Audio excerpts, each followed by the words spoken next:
Elvis Presley is one of the most famous names in music history. To millions, he was not just a singer. He was a cultural revolution. A symbol of energy, rebellion, and charisma. A performer who changed music forever. People called him the king of rock and roll. And for good reason. Elvis Presley was born on January 8, 1935, in Tupelo. He was born into a working-class family with very little money. His parents, Vernon Presley and Gladys Presley, struggled financially for much of his childhood. Life was difficult. Money was always tight. The family lived simply. Sometimes survival itself felt uncertain. Elvis had a twin brother, Jesse Garon Presley, but Jesse died at birth. This tragedy deeply affected the family. Elvis grew up as an only child, extremely close to his mother. That bond became one of the strongest relationships of his life. His mother adored him. And Elvis adored her.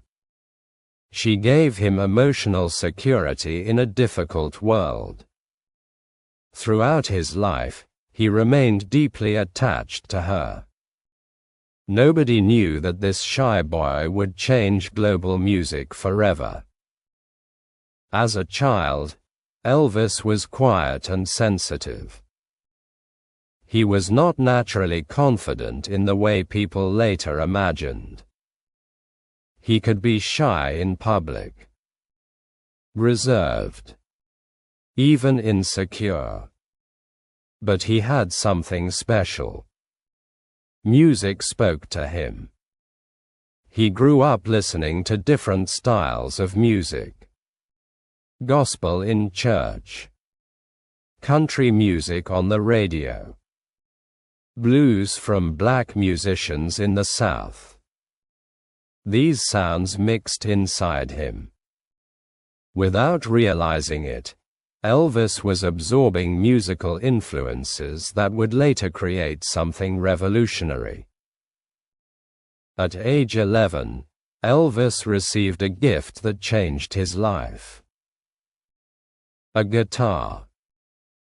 It was simple, but powerful. He began practicing constantly. He learned chords. He copied songs. He listened carefully to singers he admired. Music became more than entertainment. It became identity. It became escape. It became purpose. His family later moved to Memphis. This move proved life-changing. Memphis was a musical city. Blues. Rhythm and blues. Gospel. Country. Everything blended there. The city exposed Elvis to powerful musical influences from different communities. He visited music stores. He listened to local performers. He absorbed sounds everywhere. He admired black artists whose music mainstream America often ignored. That influence became central to his sound. But Elvis still seemed ordinary. He drove trucks. He worked regular jobs. No one saw a future superstar. At least not yet. Then one recording session changed everything. In 1953, Elvis walked into Sun Records in Memphis. He paid a small fee to record a song. Officially, it was a gift for his mother. But something else happened. People at the studio noticed him. There was something unusual about his voice. Something hard to define. It carried country softness, gospel emotion, and blues power at the same time. It did not fit neatly into one category. And that made it interesting. Studio owner Sam Phillips paid attention. Very close attention. Phillips had long believed American music was ready for something new. He wanted a sound that could bridge musical worlds. A sound with raw emotion and mass appeal. Then he heard Elvis. And he knew. This young man was different. Very different. Soon, Elvis would record music that shocked America. His voice would explode across radio stations. His performances would cause national controversy. Parents would panic. Teenagers would scream. And a new era of music would begin. After Sam Phillips noticed something special in Elvis Presley, he invited the young singer back to Sun Records for more recording sessions. At first, nothing magical happened. They tried different songs, different styles. But something felt missing. The sound was not there yet. Then one night, everything changed. During a break in the studio, Elvis began casually singing and playing a fast version of a blues song called "That's All Right" by Arthur Crudup. He wasn't trying to create history. He was just having fun. But the energy in the room changed immediately. The musicians stopped. Everyone noticed. It sounded fresh, raw, alive. It had country rhythm, blues emotion, and explosive energy. It did not sound like anything on mainstream radio. In that moment, rock and roll was being born. Sam Phillips knew instantly that this was the sound he had been searching for. He told Elvis and the musicians to start again. This time, record it. They did. The result was electric. When "That's All Right" played on local radio in Memphis, listeners reacted immediately. Phone lines exploded. People kept calling the station. They wanted to hear the song again. And again. Everyone asked the same question: who is this singer? Elvis became a local sensation almost overnight. His voice confused people, in a good way. Some listeners assumed he was black because of the blues influence in his singing. Others heard country roots. His sound crossed musical boundaries that American society had kept separate, and that made him revolutionary. In the 1950s, American music was heavily divided by race and genre. Country music mostly reached white audiences. Rhythm and blues mostly reached black audiences. Elvis blended both worlds into something new. That blend changed everything. But it wasn't only the music shocking America. It was Elvis himself. As his popularity grew, Elvis began performing live more often. And that is when audiences saw something unforgettable. He moved differently. His body moved with rhythm and intensity rarely seen on mainstream stages. His hips moved. His legs shook. His energy felt wild and almost uncontrollable. Teenagers loved it. Parents were horrified. Many adults believed Elvis was dangerous. Too provocative. Too sexual. Too rebellious. Some television networks even tried limiting how much of his body viewers could see. In certain performances, cameras focused mostly on his upper body to avoid showing his dancing. That only increased the controversy. The more critics attacked him, the bigger he became. Teenagers saw something liberating in Elvis. He represented freedom, youth, energy, rebellion against rigid social rules. And teenagers became his army. Girls screamed at concerts. Fans cried. Crowds became chaotic. The hysteria around Elvis reached levels America had rarely seen before. Then came the hit songs that made him a national superstar. Soon Elvis released song after song that dominated radio. Heartbreak Hotel became a massive hit.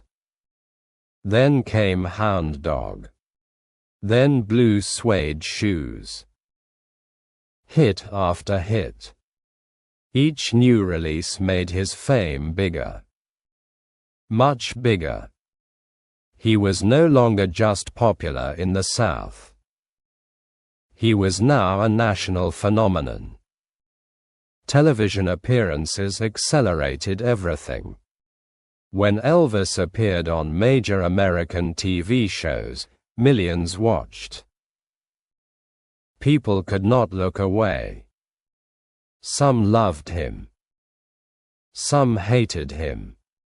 But everyone talked about him. And in entertainment, attention is power. Elvis had become the center of American pop culture. His appearance added to the fascination. The slick hair. The sideburns. The charisma. The confident smile. He looked different from traditional singers. He felt modern. Exciting. Dangerous. Young men copied his style. Young women fell in love with him. The culture was changing fast. And Elvis was driving that change.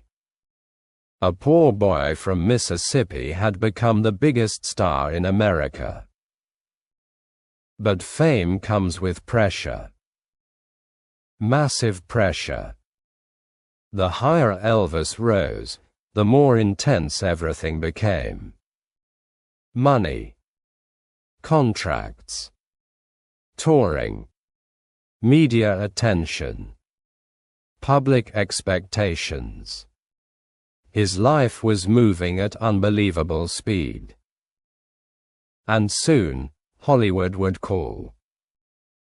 Because America didn't want only his music anymore. America wanted Elvis everywhere, on records, on TV, and on movie screens. By the late 1950s, Elvis Presley was no longer just a successful singer. He had become a cultural phenomenon. His songs dominated radio. His concerts created chaos. Teenagers screamed everywhere he went. Reporters followed him constantly. America could not stop talking about Elvis. He was becoming bigger than music. Hollywood noticed immediately. Movie studios understood something powerful. Elvis was not only talented, he sold attention. And attention meant money. A lot of money. Soon, film offers began arriving. Producers wanted Elvis on the big screen. They knew fans would pay to see him anywhere. Not just on stage. Not just on TV. Everywhere. Elvis entered Hollywood with enormous momentum. His first major film, Love Me Tender, attracted huge interest. Fans rushed to theaters. The movie proved one important fact. Elvis was box office gold. Even when critics were not impressed, audiences showed up. That made him incredibly valuable to studios. Movie after movie followed. And with every project, his fame expanded. But just as Elvis reached the peak of stardom, something unexpected happened. In 1958, Elvis received a draft notice. He had been called into the United States Army. This shocked the world. Many expected special treatment. After all, Elvis was the biggest star in America. Surely he would avoid normal military service. Surely exceptions would be made. But they weren't. Elvis entered the army like an ordinary soldier.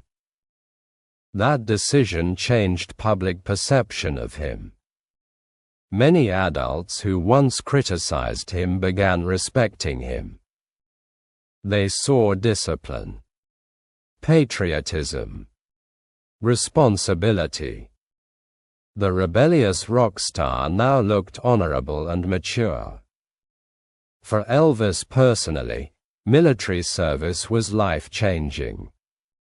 He was stationed in Germany.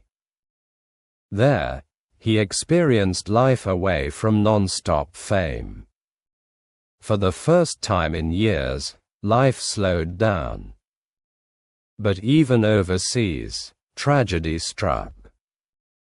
During his military period, Elvis suffered one of the greatest losses of his life. His mother, Gladys Presley, died in 1958. The loss devastated him. Elvis had always been deeply attached to his mother. She was his emotional center. Her death broke something inside him. Friends later said he was never fully the same afterward. Behind the fame and success, deep grief remained. In Germany, Elvis also met someone who would change his personal life. Her name was Priscilla Presley. She was young, beautiful, and instantly caught Elvis's attention. Their relationship began during his military years and would later become one of the most famous celebrity relationships in the world. When Elvis returned to America in 1960, fans wondered, would he still be the same star? Would people still care? The answer came quickly. Yes. More than ever. His comeback was massive. Songs topped charts again. Record sales exploded. His popularity remained extraordinary. But now Elvis had changed. He looked more polished, more controlled, more cinematic. And Hollywood wanted even more of him. Throughout the 1960s, Elvis starred in film after film. Movies like Blue Hawaii became hugely popular with fans. These films often followed a formula. Elvis sings. Elvis romances the leading actress. Elvis looks charismatic. Fans love it. The formula worked financially very well. Money poured in. Millions. Elvis bought cars, jewelry, clothes, gifts for family and friends. And of course, he purchased the mansion that became legendary, Graceland. Graceland became more than a home. It became a symbol of success. The poor boy from Mississippi now lived like royalty. And people increasingly called him one thing: the king. The king of rock and roll. The title stayed. And no one challenged it seriously. His influence had become global. Not just America. The world knew Elvis. His music reached Europe, Asia, Latin America, everywhere. He inspired future superstars like the Beatles, Bruce Springsteen, and Michael Jackson. He had changed pop culture forever. But behind the wealth, fame, and global success, problems were growing. Something dangerous was happening. The movies were becoming repetitive. The excitement was fading. Creative frustration was growing. And fame was starting to feel like a cage. The king had everything: money, fame, power, adoration. But inside, Elvis was becoming increasingly unhappy. And soon, his greatest battle would not be with critics or competitors. It would be with himself. By the late 1960s, Elvis Presley had everything most people dream about: fame, money, luxury, global recognition, millions of fans. He lived in Graceland like royalty. The world called him the king. But behind closed doors, something was wrong. Very wrong. The movies that once made him a superstar were becoming repetitive. Same stories. Same formula. Same songs. The excitement was disappearing. Elvis felt trapped. He wanted something real again. Something raw. Something alive. He missed performing live. He missed the energy of the stage. He missed the connection with audiences. Then came one of the greatest comebacks in music history. In 1968, Elvis appeared in what became known as the '68 Comeback Special. It aired on television and shocked audiences. People expected the old Hollywood Elvis. Polished. Safe. Predictable. Instead, they saw something powerful. They saw the real Elvis again. Dressed in black leather, holding a guitar, Elvis looked hungry and alive. He sang with passion. With fire. With emotion. The energy was electric. Fans were stunned. Critics were stunned. The industry was stunned. Elvis was back. The comeback reminded the world why he became legendary in the first place. It wasn't only the voice. It wasn't only the looks. It was presence, charisma, raw magnetism. When Elvis performed, people could not look away. After the special, he returned to live concerts. And the public response was enormous. Then came another major milestone. Las Vegas. Elvis began performing long residencies there, and audiences loved it. Night after night, fans filled theaters just to see him. His famous white jumpsuits became iconic. The dramatic entrances. The powerful vocals. The unforgettable stage presence. Once again, he dominated live entertainment. But while the public saw a king, privately Elvis was struggling. The pressure never stopped.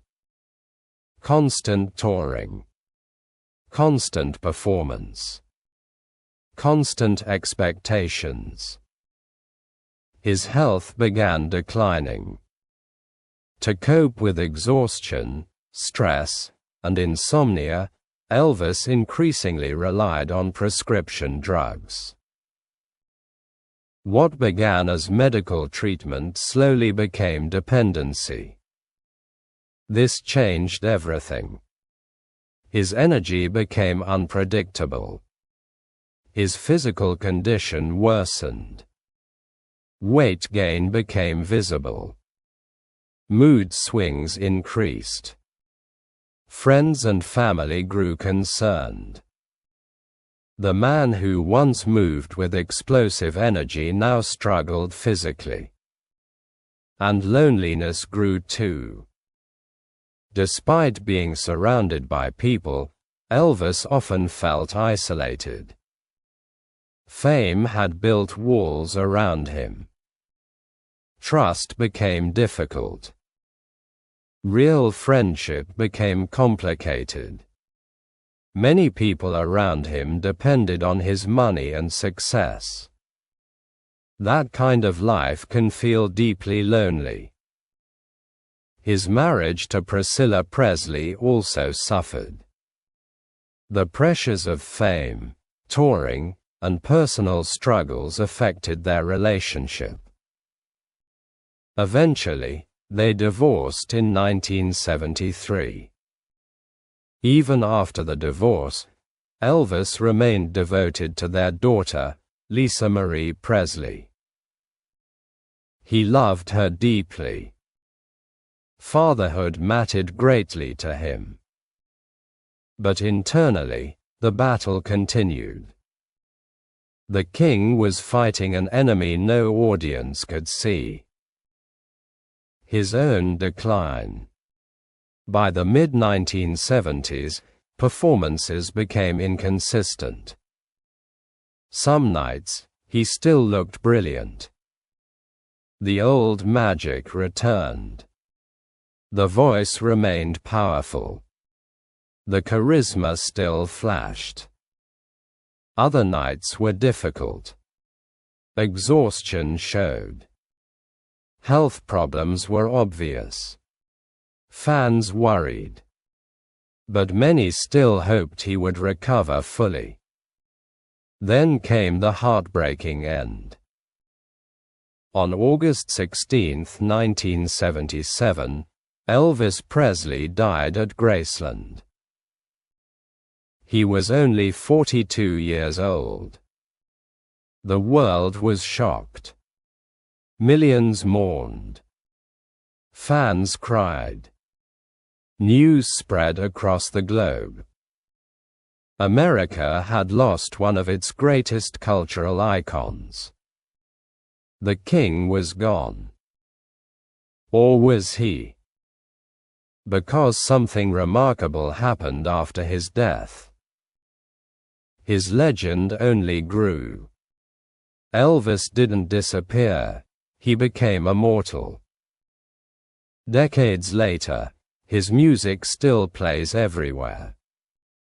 His songs remain classics. New generations still discover him. Artists still study him.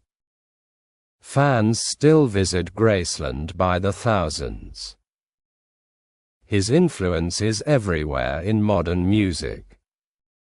Rock, pop, performance culture, stage fashion, celebrity branding. So many things we consider normal today became mainstream because of Elvis. He changed how performers moved, how they dressed, how they connected with audiences, how music crossed cultural boundaries. Without Elvis, modern pop culture would look very different. So why does Elvis still matter? Because he represented something bigger than fame. He represented transformation. A poor boy from Tupelo became the most famous entertainer on earth. He broke musical barriers. He changed culture. He inspired generations. Yes, his story includes tragedy. Yes, it includes mistakes and pain. But greatness often comes with complexity. That is what makes Elvis unforgettable. From a shy boy with a guitar to the king of rock and roll, Elvis Presley built a legacy that time cannot erase. And perhaps that is the final truth about Elvis: kings may die, but legends never do.